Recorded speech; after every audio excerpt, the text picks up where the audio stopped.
Hintay natin dumating ang ate Odi. Pagbulaga niya, yay! Ano, tapos na yung kwento.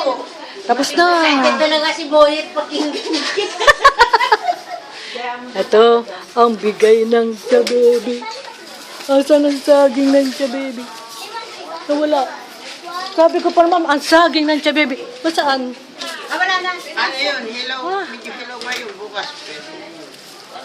Lagay lang dito, lagayin lang dito. Hindi mo makakain. Oo, para kukuha lang natin. Oo. Kahit na, oo. Senyorita. Ito, santol ng Chabebi. Ayan. O, pagkatapos, inang maraming atis. Yun. May atis ang inang. Yun. O, diba? Ayun. Diba inang? Ayun.